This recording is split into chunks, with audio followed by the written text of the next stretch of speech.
yo no la critiqué, yo la defendí. Muy bien. Estamos grabando, Andrea. Ya ahora no podés. ¿Sí? Vamos a leer el Salmo 75. Yo debo confesar algo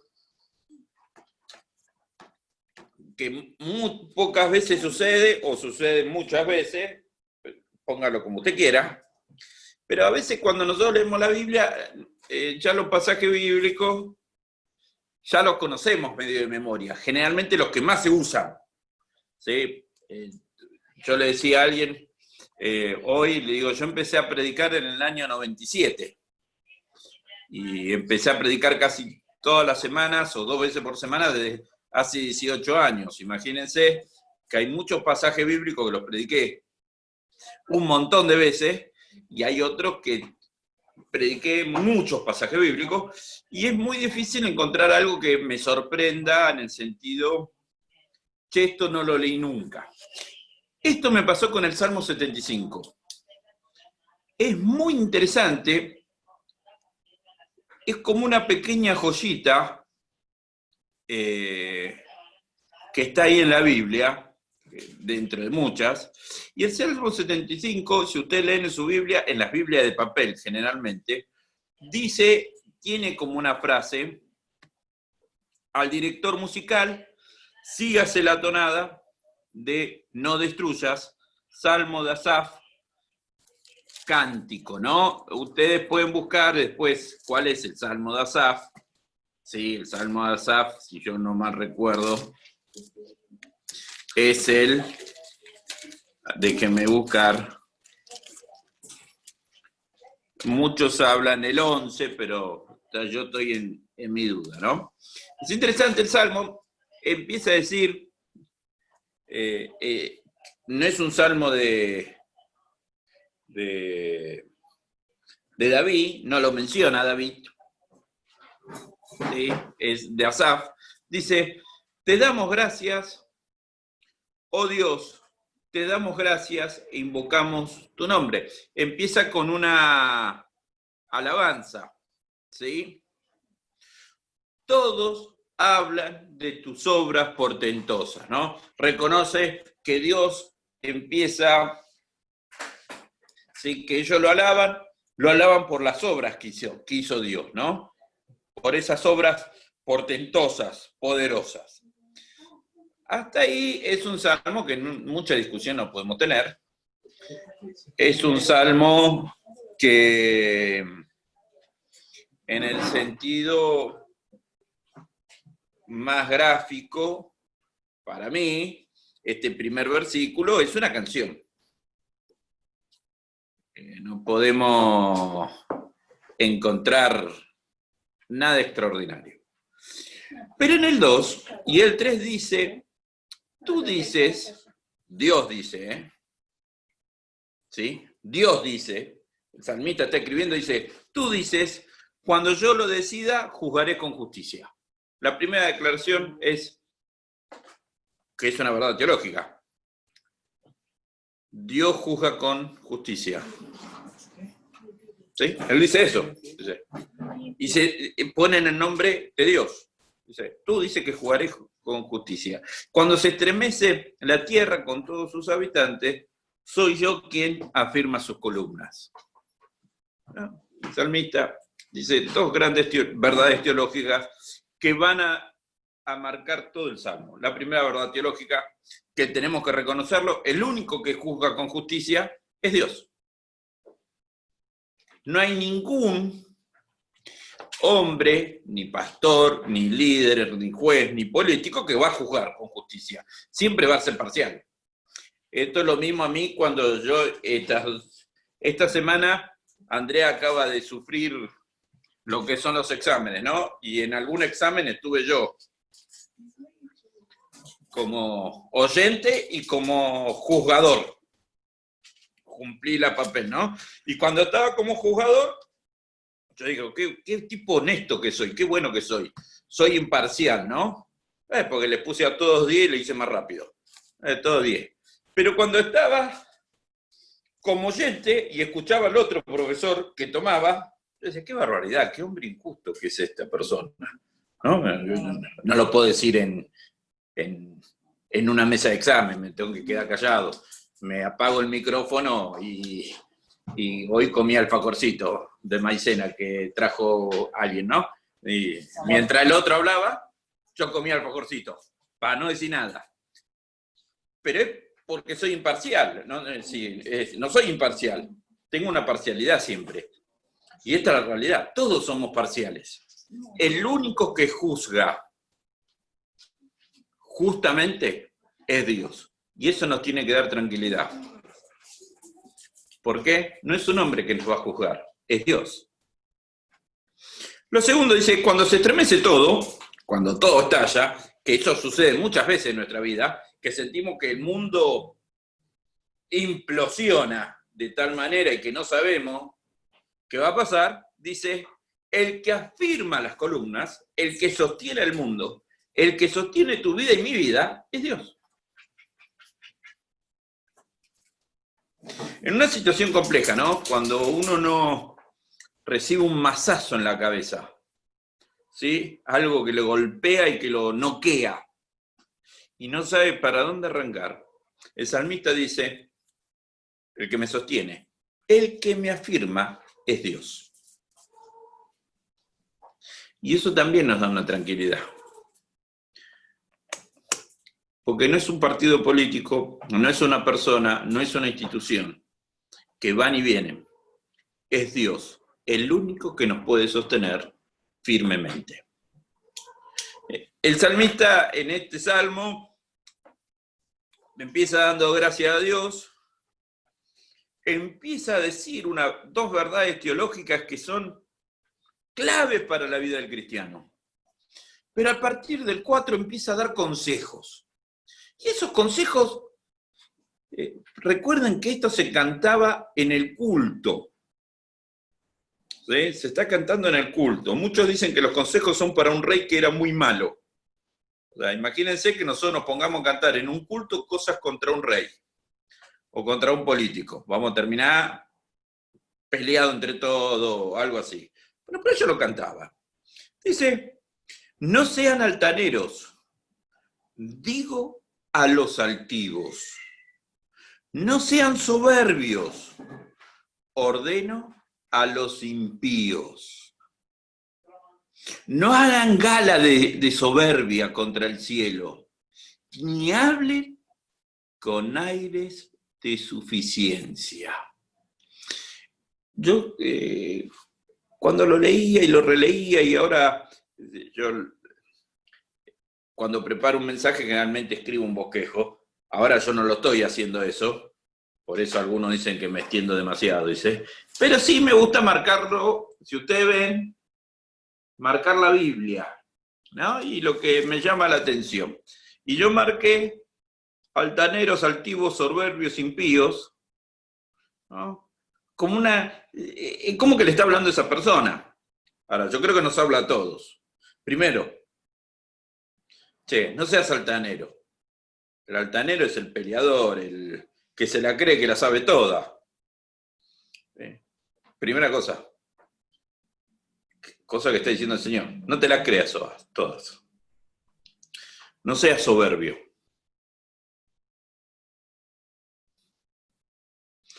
Y me llamó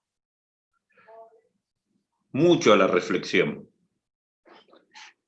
No hablen con aires de suficiencia. No hablen con aires de suficiencia. Esto, para mí, ¿cuántas veces nosotros, o algún hermano, nosotros, o algún líder, algún político, algún familiar, habló con aires de suficiencia, creyéndonos que lo sabe todo, que lo sabemos todo, que nosotros somos el que resuelve, que nosotros somos los que hacemos, que nosotros... Che, no hables con esos aires. En mi casa me cargan, ¿no? Yo sufro bullying continuamente en mi casa. Es una denuncia que queda grabada, ¿no? Entonces mi esposa, mis hijos y agregados. Sí, yo agregado, ¿no? Ustedes saben, yo tengo 2 hijos una adoptada y agregados, que ahora los agregados hacen bullying también, ¿no? Y dan con un caño, te dan ganas de reventar los agregados. A los otros no los puedo reventar. No, me dice, cuando vos decís no, sabemos qué va a pasar, ¿no? Yo siempre dije, nunca voy a ir a Morón. Nunca voy a ir a Morón. Terminamos en Morón. Terminé yo yendo a ayudar a Morón. Me dice, no diga no, porque va a pasar así, ¿no? Y de hecho yo ya lo hago con chiste. El problema es cuando nosotros creemos que sabemos todo y que nos ponemos en el lugar de saberlo todo y hablamos con un aire de suficiencia y decidimos y nos olvidamos que no sabemos nada ante lo que Dios puede hacer. Una característica que debe tener el cristiano hoy en día es humildad. Si no sos humilde, si no reconoces que te equivocás y que estás para aprender, estás en un problema. Miren, yo todas las mañanas me anoté esas cosas que uno hace que no entiende por qué, pero después creo que tampoco entiendo por qué. Me anoté en un curso de los rollos del mar muerto con el que cuida los rollos del mar muerto. Por YouTube, tampoco es gran cosa. El tipo grabó 10 videos y te los da. Es gratis. Entonces dice, bueno, vamos a hablar, en un video de ayer, dice, vamos a hablar con el descubridor de la caverna, no sé cuánto. Lo vendió como el gran arqueólogo. Yo lo vi, era gordo, pelado, digo, yo puedo estar en el mismo lugar que él. Sí, gordo, pelado soy. O sea, lo único que me cambia es él está en Jerusalén y yo estoy acá. Y este dice, bueno, ¿cómo hicieron para descubrir esta caverna? ¿Cuáles fueron los estudios? ¿Cómo hicieron esto? ¿Cómo hicieron lo otro? Y el tipo muy, muy humildemente dice, la verdad, lo hicimos sin querer. Yo creo que la cara que estaba haciendo en la entrevista fue, no, flaco, no tenés que decir eso, tenés que decir que estudiamos, medimos, descubrimos un documento que dice que ahí había algo. Dice, no, la verdad que queríamos probar, queríamos excavar en otro lado, pero como todo lo que íbamos a excavar no sabíamos, queríamos ver, practicar. Queríamos ir a practicar. Y buscamos la caverna más lejos de donde íbamos a excavar porque queríamos practicar. Cuando empezamos a practicar, nos encontramos con el descubrimiento. ¿Pero usted lo basa en algún estudio? No tengo idea, dice. Nos encontramos con el descubrimiento, descubrimos que había cosas. ¿Y ahora qué van a hacer? Y vamos a seguir con el mismo sistema, dijo, en resumida cuenta. Vamos a probar en otro lado, tampoco tan difícil. Dice, y decía, este es el genio arqueólogo, el tipo fue el más humilde, casi, pateamos una puerta y salió una cosa. Las grandes personas, las personas que realmente influyen en otras personas, son las humildes. No los que tienen ese aire de suficiencia. El salmista dice, no tengan ese aire. Sean humildes. Y aclara por qué. La exaltación no viene del oriente, ni del occidente, ni del sur. Él está describiendo dos lugares geográficos. Imagínense que él está describiendo, no viene de una zona, X, Babilonia, no viene de Egipto, no viene del desierto. O sea, no viene de los tres lugares importantes para ellos. Ellos en Israel en esa época tenían partidarios. Siempre existieron los partidos políticos. Lo que pasa es que partidos políticos modernos es una creación en Argentina, ¿sí? En Argentina, de 1890 y pico con el radicalismo. Sí, eso es un dato histórico. No declaración de fe. Un dato histórico. No es declaración de fe. La Unión Cívica es un partido moderno. Ellos tienen partidos políticos. Había algunos que eran a favor de Egipto, había otros que eran a favor de Babilonia, y había otros que eran a favor, quedémonos en el desierto, en el sur.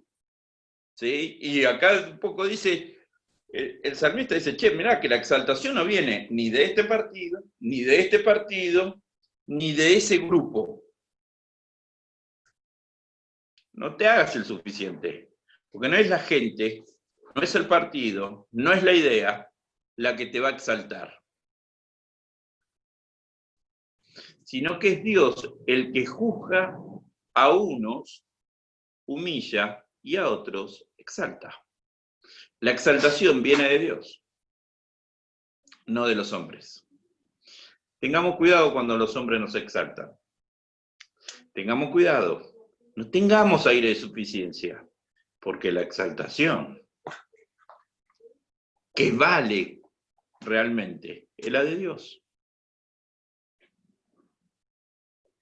Siempre una discusión que surge en las familias, o en los grupos familiares, o en los grupos de estudio, en los grupos humanos en general, es quién tiene razón, ¿no? Esa idea, la mujer le dice, dame la razón al marido, y el hombre generalmente no le dice, dame la razón. O sea, si quieren hacer una charla feminista, está los martes. ¿Sí? Esto es una charla bíblica. No estoy haciendo machismo ni feminismo. Pero una discusión humana. La discusión humana es quién tiene la razón. Dos personas chocan, ninguna dice vos tenés razón. Todos quieren tener razón, que es la realidad. ¿Sí? Y discutimos quién tiene más títulos, discutimos quién es el más importante. Nos gusta discutir eso. Hay grupos humanos donde se les necesita poner a alguien un título. Vuelvo a contar lo que cuento siempre. Cuando yo era adolescente, el grupo de jóvenes de mi iglesia éramos 50, y 53 teníamos cargo en la iglesia, en el grupo de jóvenes, porque el grupo de jóvenes se dividía, presidente de jóvenes, vicepresidente de jóvenes, tesorero, protesorero, así. Yo tenía un cargo, era bibliotecario. No, perdón, me estaba encargado de la librería de jóvenes. ¿Cuántos libros había? 2 libros. Pero 2 libros. 2 libros nada más. Pero había un encargado de librería, que era yo. Porque todos nos gustan los títulos. Nos encanta ser algo. El Señor dice, tengan cuidado. El que exalta soy yo. Dice en el Salmo 75, en la mano del Señor hay una copa de espumante vino mezclado con especias. Cuando Él la derrame, todos los impíos de la tierra habrá de beberla hasta la cese. Está hablando del juicio. Dios va a hacer el juicio. Dios va a juzgar. Y Dios va a juzgar con fuerza. Y vuelvo a decir la realidad que para mí es clave. Aunque estemos en una crisis, estemos pasando mal, aunque nos estén atacando, aunque sintamos que estamos mal, Dios es el que juzga, no los hombres. Dios. Pero pastor, este dice de mí esto. Dios es el que juzga. No importa lo que digan. Dios es el que juzga. Salmista termina diciendo algo que llama la atención. Es, yo hablaré de esto siempre, cantaré salmos al Dios de Jacob. No, está diciendo que va a seguir cantando. Y es como que Dios dice algo al final. Aniquilaré la altivez de todos los impíos y exaltaré el poder de los justos. El justo no era una persona que tenía poder. El justo era la persona que hacía lo que Dios quería.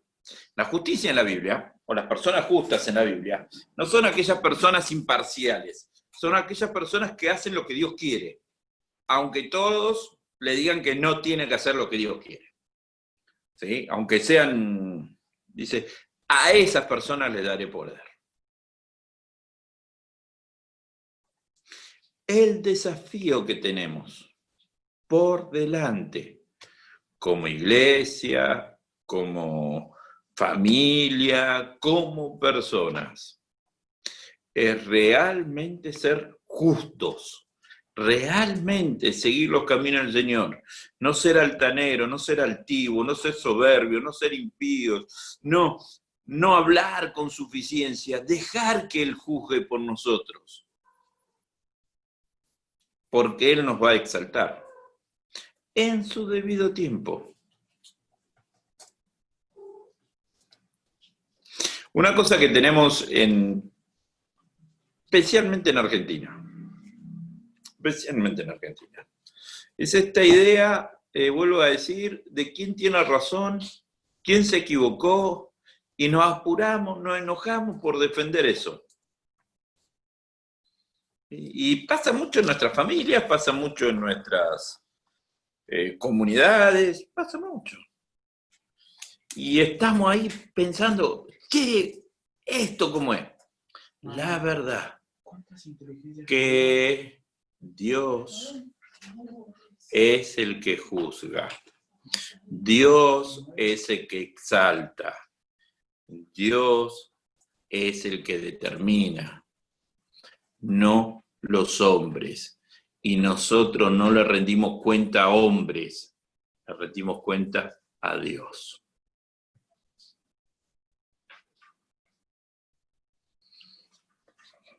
Pero yo recordaba a grandes pastores que he conocido y tienen un denominador común. Nunca esperaron que la gente los aplaudiera. Siempre esperaron, y lo decían claramente, que el que determinaba si habían hecho buena obra o no era Dios. Y ellos me recordaban mucho de eso. Puedo mencionar a un montón y a muchos que conocí de niño, ¿no? Ellos siempre mencionaban el pasaje ese, en lo poco fuiste fiel, sobre mucho te pondré. ¿Sí? Y ese pasaje lo dice el Señor, no lo dice un hombre. Nosotros le respondemos a Dios. Seamos humildes. ¿Sí? La humildad es una característica que tiene que marcar. No seamos altaneros y dejemos que Dios juzgue por nosotros.